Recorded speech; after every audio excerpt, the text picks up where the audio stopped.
ஆழமான எண்ணங்களையும் ஆறாத ரணங்களையும் சுமக்கின்ற அளவிற்கு வாழ்க்கை வசதியானது இல்ல.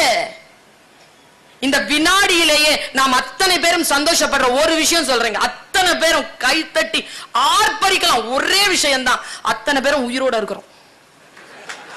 இவ்வளவு பெரிய விஷயங்க அது. நேத்து இருந்த 5 லட்சம் பேர் இன்னைக்கு இல்லைங்க உலகத்துல. இன்னைக்கு இருக்க போறவங்க நாளைக்கு இருக்க போறது இல்லைங்க. நம்ம இருக்கிறோம்ல. Celebrate that particular moment. The moment is inevitable. அந்த வினாடியை கொண்டாடுவது, அந்த வினாடியில் மன்னிச்சு பாருங்களேன், நன்றி உணர்வோடு இருந்து பாருங்களேன், மனசு அப்படி இருக்குங்க. நம்மகிட்ட 2 விஷயம் இல்லைங்க. என்ன தெரியுமா? அடுத்தவன் தப்பு, நாம தப்பு செஞ்சுட்டோம்னு வச்சுக்கோங்களேன், வக்கீல் ஆயிடுறோங்க. சூப்பர் வக்கீல். அடுத்தவன் தப்பு செஞ்சா ஜட்ஜ் ஆயிடுறோம். அந்த பொசிஷன் டக்குன்னு மாறும். அடுத்தவன் தப்பு செஞ்சா ஜட்ஜு, நாம தப்பு செஞ்சா வக்கீல். மானிடம் எங்கே வாழும்? மானிடம் வாழக்கூடிய தன்மை எது? புத்தகத்தை தேடி அலையுங்கள். எந்த புத்தகத்தை தேடி படியுங்கள் தெரியுமா? ஒருத்தர் பேசுறாரு, நான் மேடையில பேசுறாரு, நான் கேட்கிறேன், அவர் உங்ககிட்ட நாளைக்கு பேச வர போறார்.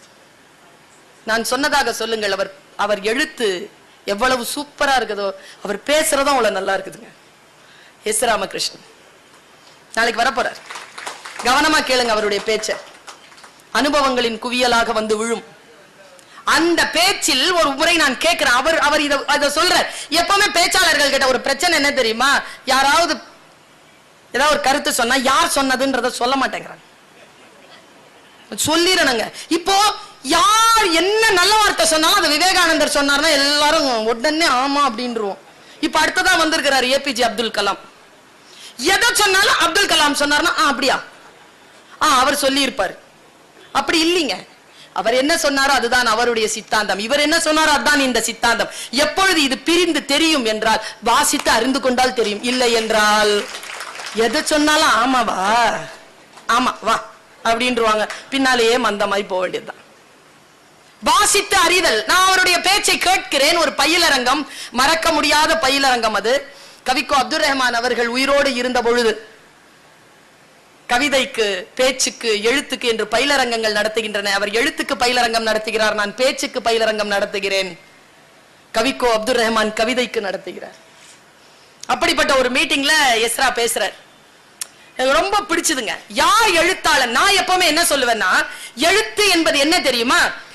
ஒரு எழுத்தாளனின் சட்டை பையில் தலை நிமிரும் பேனா, வெற்று தாளில் தலை குனிகின்ற பொழுது இந்த உலகத்தை புரட்டி போடுகின்ற நெம்புகோலாக அது மாறுகிறது.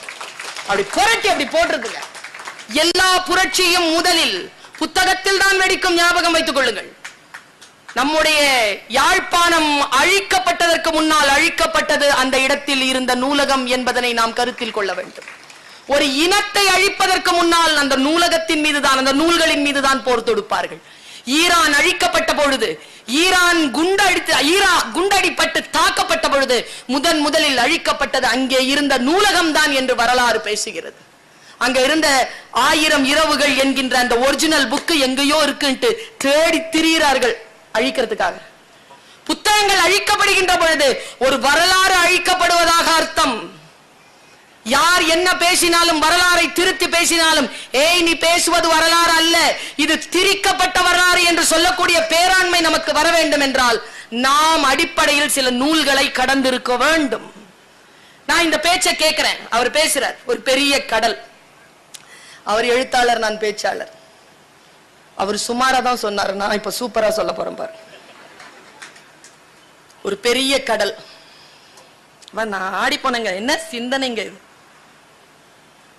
கார்ல் மார்க்ஸ் இறந்த பொழுது அவன் தோழன் எங்கல்ஸ் சொன்னானே, என்ன சொன்னானே, அவன் செத்து போனா, இயற்கை எய்தினான், சிவபதவி அடைந்தான், காலமானான் சொல்லும் போது அவன் தாங்க சொன்னான், என் தோழன் காலை இத்தனை மணிக்கு சிந்திப்பதை நிறுத்தி கொண்டான். சிந்திப்பதை நிறுத்திக் கொள்ளுதல் மரணம். சிந்தித்துக் கொண்டே இருக்க வேண்டும். பாருங்க, ஒரு சொல் என்னை சிந்திக்க வைக்கிறது. அந்த சொல் இதுதான். எஸ் ராமகிருஷ்ணன் வாயிலிருந்து வந்தது. யாருடைய உதடுகளில் ஒளிந்து கொண்டிருக்கக்கூடிய சொல் நம் வாழ்க்கையை மாற்றும் என்று நமக்கு தெரியாது. அது எந்த புத்தகத்திற்குள் ஒளிந்து கொண்டிருக்கிறது என்று நமக்கு தெரியாது. எவ்வளவு சீக்கிரமாக அது நம்மை வந்து சேர்கிறது, அவ்வளவு சீக்கிரமாக மாற்றம் நிகழும். எனக்கு ரொம்ப யோசனை, இந்த பொன்னாடை இதை என்ன பண்றது, என்ன பண்றது? இத போத்தி விட்டாங்க, இப்ப என்ன பண்றது சொல்லுங்க? அத டிவியில கூட போகட்ட முடியாதுங்க. இப்பெல்லாம் டிவி சுவரல மாட்டேன், யூஸ் இல்லைங்க. இந்த காசை மிச்சப்படிங்க, வந்திருக்கின்றவர்களுக்கு தேநீர் வாங்கி கொடுங்க, மிச்சப்படி. பூங்கொத்துகளை தராதீர்கள். புத்தகங்கள் தருகிறீர்களா? சரியான வரவு எங்களுக்கெல்லாம். பூக்கொத்துகளை கொடுக்காதீர்கள். பெர்னாட் ஷா சொல்லுகிறான், பூக்களை தரிசிக்க வேண்டுமா, புறப்பட்டு போ. எங்க பூ பூத்து இருக்குதோ அங்க போ. பூக்கள் உயர்ந்தவை. நான் என் மேஜையில் இருக்கும் பூச்சாடிகளில் பூக்களை வைப்பதில்லை, காரணம் குழந்தைகளின் தலைகளை கொய்வதில் எனக்கு உடன்பாடு இல்லை என்று பேசுகிறான் பெர்னாட் ஷா. எப்படி ரசிக்கணும் பாருங்க ஒரு விஷயத்தை, எப்படி ரசி. பெர்னாட் ஷாலாம் படிச்சீங்கன்னா நீங்க ஷேக்ஸ்பியர்லாம் ஒண்ணும் இல்லை, அப்படி இருக்கிறான், கத்தி மாதிரி இருக்கிறான். நிறைய பேர், அவன் இன்னொரு வார்த்தை சொன்னான், என் வாழ்க்கையை மாற்றியது. சில பேர் 40 வயதிலேயே செத்து போகிறார்கள், புதைப்பதற்குத்தான் 60-70 ஆண்டுகள் ஆகிவிடுகின்றன. முடிஞ்சு போச்சா, அடிச்சு கொன்னு போடுவாங்க, அவன் தூக்கி சாடிக்கிட்டே இருப்பான். அப்படி தத்துவங்கள். நான் யோசிக்கிறேன், அவர் சொல்லுகிறார் ஒரு பெரிய கடல். கொஞ்சம் புத்தகத்தை வாசிங்க, புத்தகத்தை வாசிங்கன்னு ஏன் சொல்றோம் அப்படின்னா, புத்தகங்கள் தான் உங்களுக்குள் காட்சிப்படுத்தக்கூடிய சூழலை உருவாக்கும், உங்களுக்குள் கற்பனையை ஏற்படுத்தும். ஐன்ஸ்டீன் சொல்லுகிறான், imagination is more then knowledge. Imagine பண்ணுங்க. ராத்திரி நேரத்துல கூட பகல் மாதிரி இருக்கணும்னு ஒருத்தன் கற்பனை செஞ்சாங்க, கண்டுபிடிச்சான் தாமஸ் ஆல்வா எடிசன். யோசிச்சு பாருங்க, எல்லா கண்டுபிடிப்புகளும் கற்பனையில் இருந்தா வருது. எவ்வளவு கற்பனைங்க நம் வயதில் எல்லாம். 40 வயதில் இருக்கக்கூடியவர்களுக்கு எல்லாம் என்ன ஒரு கற்பனை சூழல் இருந்தது. ஏன் தெரியுமா? டிவிங்கிற சனிய அவ்வளோ இல்ல, அவ்வளோ இல்ல. என்ன இருக்கும் என் வயசுல இருக்கிறவங்களுக்கு பாருங்க, நமக்கு என்னங்க, புதன்கிழமை அன்னைக்கு ஒரு சித்திரஹார், வியாழக்கிழமை அன்னைக்கு தாய் நிலம் தந்த வரம் தாவரம் வயலும் வாழும், வெள்ளிக்கிழமை அன்னைக்கு ஒரு ஒளியும் ஒளியும், சனிக்கிழமை அன்னைக்கு ஒரு பாடாவதியான ஒரு ஹிந்தி படம், பார்க்கவே முடியாதது. ஞாயிற்றுக்கிழமை அன்னைக்கு 5 மணிக்கு வெயிட் பண்ணுவோம், ஒரு தமிழ் படத்துக்காக. அவ்வளவுதான் நமக்கு என்டர்டெயின்மெண்டே கிடையாது. நான்லாம் வந்து பொன்னியின் செல்வனை மாஞ்சி மாஞ்சி படிச்சிருக்கேன். வந்தியத்தேவன் குதிரையில வருவான் பாருங்க, என்ன ஹேண்ட்ஸமா வருவான். 15, 16, 17, 18, 19 வயசு வரைக்கும் நம்பினேங்க, நமக்காக ஒருத்தன் வருவான்னா அவன் குதிரையில தான் வருவான். இப்படி எல்லாம் நம்ம உலகை அழகாக்கியது.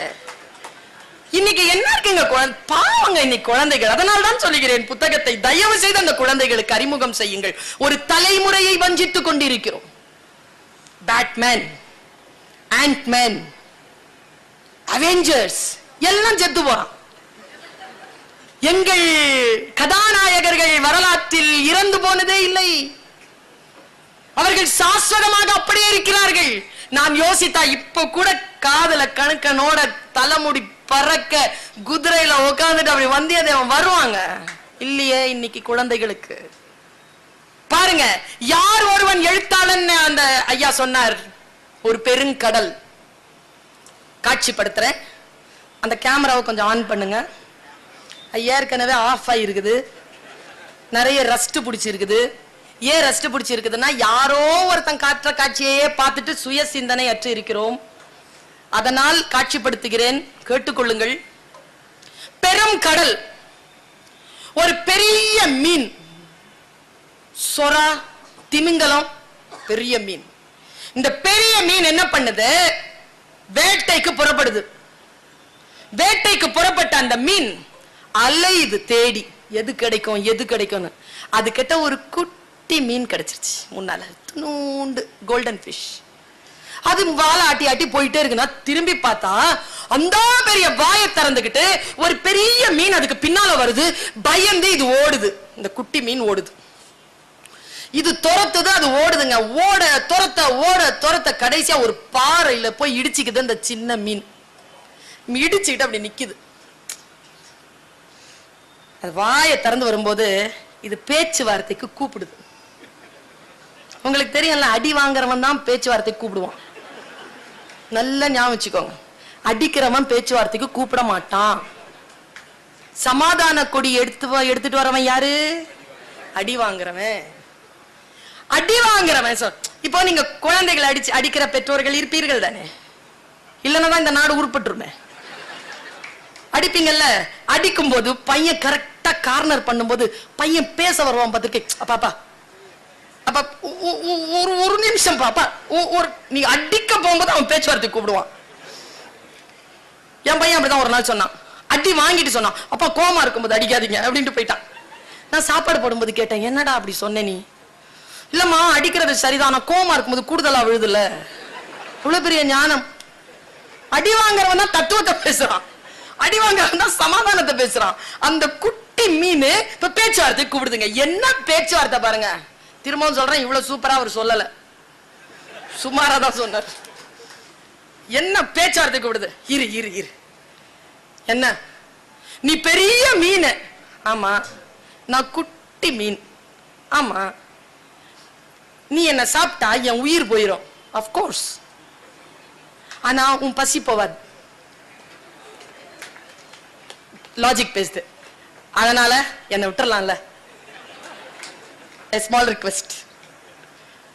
அந்த பெரிய மீன் சொல்லிச்சான், உண்மைதான், நீ குட்டி மீன், உன்னை சாப்பிட்டா என் பசி போவாது, உன் உயிர் போவோம். நான் பெரிய மீன் தானே? ஆமா. என்ன சாப்பிட்டா உன் பசி போவோம் தானே? ஆமா, இந்த சாப்பிடு அப்படின்னு நின்னுச்சான். தன் முன்னால் இருக்கும் பெரிய மிரட்டுகின்ற பெரிய மீனை சாப்பிடவும் முடியாமல், அதனிடத்தில் தன் உயிரை கொடுக்கவும் முடியாமல் கையறு நிலையில் தவித்து நிற்கக்கூடிய அந்த குட்டி மீனுக்காக எவன் ஒருவன் எழுதுகோலை எடுக்கின்றானோ அவன்தான் உண்மையான படைப்பாளனாக இருக்க முடியும். மக்களுக்காக சிந்திக்கக்கூடியவன் தான் படைப்பாளன்.